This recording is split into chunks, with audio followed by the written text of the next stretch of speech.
ಎಲ್ಲರಿಗೂ ನಮಸ್ಕಾರ ವೀಕ್ಷಕರೇ. ನಾಳೆ ಬಹಳ ಭಯಂಕರವಾಗಿರುವಂತಹ ಭಾನುವಾರ, ಮೇ 25ನೇ ತಾರೀಕು. ನಾಳೆಯ ಒಂದು ಭಾನುವಾರದಿಂದ ಸೂರ್ಯದೇವನ ಆಶೀರ್ವಾದಕ್ಕೆ ಈ ರಾಶಿಯಲ್ಲಿರುವಂತಹ ವ್ಯಕ್ತಿಗಳು ಪಾತ್ರರಾಗುತ್ತಿದ್ದಾರೆ. ಇದರಿಂದಾಗಿ ಇವರ ಕನಸಿನಲ್ಲಿ ಕಂಡಂತಹ ಎಲ್ಲ ರೀತಿಯ ಆಸೆಗಳು ನೆರವೇರುತ್ತದೆ. ಇವರ ಮನಸ್ಸಿನಲ್ಲಿ ಇರುವಂತಹ ಆಸೆ ಆಕಾಂಕ್ಷೆಗಳನ್ನು ಈಡೇರಿಸಿಕೊಳ್ಳಲು ಈ ಒಂದು ಸಮಯ ಸೂಕ್ತವಾಗಿರುತ್ತದೆ. ಹಾಗಾದರೆ ಯಾವೆಲ್ಲ ರಾಶಿ ಅವರಿಗೆ ಯಾವೆಲ್ಲ ರೀತಿಯ ಲಾಭ ನಾಳೆಯಿಂದ ದೊರೆಯುತ್ತದೆ ಎಂದು ತಿಳಿದುಕೊಳ್ಳೋಣ. ಅದಕ್ಕೂ ಮುನ್ನ ನೀವು ಕೂಡ ಸೂರ್ಯದೇವ ಭಕ್ತರಾಗಿದ್ದಲ್ಲಿ ಈ ವಿಡಿಯೋಗೆ ಒಂದು ಲೈಕ್ ಕೊಟ್ಟು ತಪ್ಪದೆ ನಮ್ಮ ಚಾನಲ್ನ ಸಬ್ಸ್ಕ್ರೈಬ್ ಮಾಡಿ. ಹಾಗೆ ಪಕ್ಕದಲ್ಲಿ ಇರುವಂಥ ಬೆಲ್ ಐಕನ್ನ ಪ್ರೆಸ್ ಮಾಡಿ. ಹಾಗೂ ನಿಮ್ಮ ಜೀವನದ ಸಮಸ್ಯೆಗಳಾದ ವಿದ್ಯೆ, ಆರೋಗ್ಯ, ಕೋರ್ಟ್ ಕೇಸ್, ಪ್ರೀತಿಯಲ್ಲಿ ನಂಬಿ ಮೋಸ, ಇನ್ನು ಮುಂತಾದ ಸಮಸ್ಯೆಗಳಿಗೆ ಡಿಸ್ಪ್ಲೇ ಆಗುತ್ತಿರುವ ಗುರುಜಿ ನಂಬರ್ಗೆ ಕರೆ ಮಾಡಿ ನಿಮ್ಮ ಸಮಸ್ಯೆಗಳನ್ನು ಪರಿಹಾರ ಮಾಡಿಕೊಳ್ಳಿ. ಈ ರಾಶಿಯಲ್ಲಿರುವಂತಹ ವ್ಯಕ್ತಿಗಳು ಅಗತ್ಯಕ್ಕಿಂತ ಹೆಚ್ಚೆ ಕೆಲಸ ಮಾಡಬೇಕಾಗಿ ಬರುತ್ತದೆ. ನಿರೀಕ್ಷೆಗಿಂತ ಕಡಿಮೆ ಬಂಡವಾಳದಲ್ಲಿ ವಿಶೇಷವಾದ ಒಂದು ಲಾಭವನ್ನು ಕಂಡುಕೊಳ್ಳಬಹುದು. ಯಾವುದೇ ರೀತಿಯ ನಕಾರಾತ್ಮಕ ಶಕ್ತಿ, ಕೆಟ್ಟ ಯೋಚನೆಗಳಿಗೆ ನೀವು ಯೋಚಿಸಬೇಡಿ. ಒಳ್ಳೆಯ ಕಾಲ ನಿಮಗೆ ಬಂದೇ ಬರುತ್ತದೆ. ಕಾಯುವಿಕೆ ಮುಖ್ಯವಾಗಿರುತ್ತದೆ. ಮನೆಯಲ್ಲಿ ಮುನಿಸಿನ ವಾತಾವರಣ ಇರಬಹುದು. ಭಿನ್ನಾಭಿಪ್ರಾಯಗಳು ಹೆಚ್ಚಾಗುತ್ತದೆ. ತಾಳ್ಮೆಯಿಂದ ನಿಭಾಯಿಸಬೇಕು. ಆಹಾರ ಸೇವನೆಯಲ್ಲಿ ಹಿತಮಿತವನ್ನು ಸಾಧಿಸಿ. ಈ ಒಂದು ರಾಶಿಯಲ್ಲಿರುವಂತಹ ವ್ಯಕ್ತಿಗಳಿಗೆ ನಾಳೆಯಿಂದ ತೃಪ್ತಿಕರವಾದ ದಿನಗಳು ಆರಂಭವಾಗುತ್ತದೆ. ನಿಮ್ಮ ಎಲ್ಲ ಕಷ್ಟ ಕಾರ್ಪಣ್ಯಗಳು ದೂರವಾಗುವ ಸಾಧ್ಯತೆ ಇದೆ. ನಿಮ್ಮ ಕಾರ್ಯವೈಖರಿ ಇತರರನ್ನು ಆಕರ್ಷಿಸುತ್ತದೆ.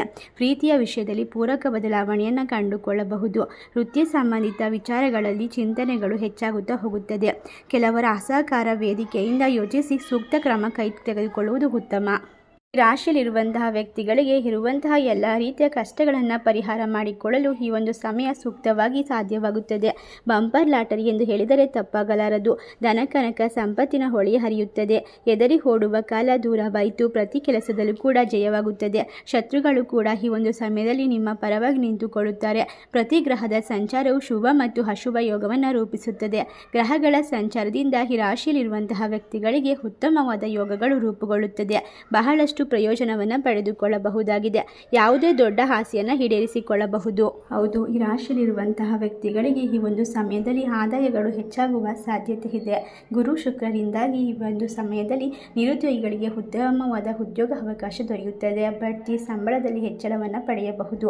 ಆರ್ಥಿಕ ಲಾಭವಿರುತ್ತದೆ. ಈ ರಾಶಿಯಲ್ಲಿರುವಂತಹ ವ್ಯಕ್ತಿಗಳು ಹೆಚ್ಚಿನ ಒಂದು ಪ್ರಯೋಜನವನ್ನು ಪಡೆದುಕೊಂಡು ಉತ್ತಮವಾದ ಅವಕಾಶವನ್ನು ಬರಮಾಡಿಕೊಳ್ಳುತ್ತಾರೆ. ಉದ್ಯೋಗದಲ್ಲಿ ಬಡ್ತಿ ಪಡೆಯುವ ಸಾಧ್ಯತೆ ಇದೆ. ಈ ರಾಶಿಯಲ್ಲಿರುವಂತಹ ವ್ಯಕ್ತಿಗಳಿಗೆ ಹೊಸ ಉದ್ಯೋಗ ಸಿಗಬಹುದು. ದಾಂಪತ್ಯ ಜೀವನದಲ್ಲಿ ಮಾಧುರ್ಯತೆ ಇರುತ್ತದೆ. ಅನಿರೀಕ್ಷಿತ ಹಣದ ಲಾಭವೂ ಇರುತ್ತದೆ. ಇವರು ಬಹಳಷ್ಟು ಅದೃಷ್ಟವಂತರು. ವೃತ್ತಿ ಜೀವನದಲ್ಲಿ ತುಂಬ ಶುಭ ಫಲಿತಾಂಶವನ್ನು ಪಡೆದುಕೊಳ್ಳುತ್ತಾರೆ. ಕೆಲಸದ ಸ್ಥಳದಲ್ಲಿ ಹೊಸ ಜವಾಬ್ದಾರಿಯನ್ನು ಪಡೆಯಬಹುದಾಗಿದೆ. ವೃತ್ತಿಯಲ್ಲಿ ಪ್ರಗತಿಯನ್ನು ಸಾಧಿಸುವ ಸಾಧ್ಯತೆಗಳಿವೆ. ಈ ರಾಶಿಯಲ್ಲಿರುವಂತಹ ವ್ಯಕ್ತಿಗಳಿಗೆ ಇನ್ನು ಮುಂದಿನ ಹಲವಾರು ವರ್ಷಗಳವರೆಗೂ ಕೂಡ ಎಲ್ಲ ರೀತಿಯ ಕನಸುಗಳನ್ನು ನನಸು ಮಾಡಿಕೊಳ್ಳಲು ಸಂಪೂರ್ಣವಾದ ವೇದಿಕೆ ಸಿದ್ಧವಾಗುತ್ತದೆ. ಇಷ್ಟೆಲ್ಲ ಲಾಭವನ್ನು ಕಂಡುಕೊಳ್ಳುವಂತಹ ಅದೃಷ್ಟವಂತ ರಾಶಿಗಳು ಯಾವುವು ಎಂದರೆ ಮೇಷರಾಶಿ, ಮೀನರಾಶಿ, ತುಲಾರಾಶಿ, ಧನಸ್ಸು ರಾಶಿ, ಕರ್ಕಾಟಕ ರಾಶಿ.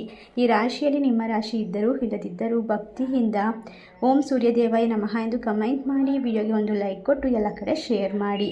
ಧನ್ಯವಾದಗಳು.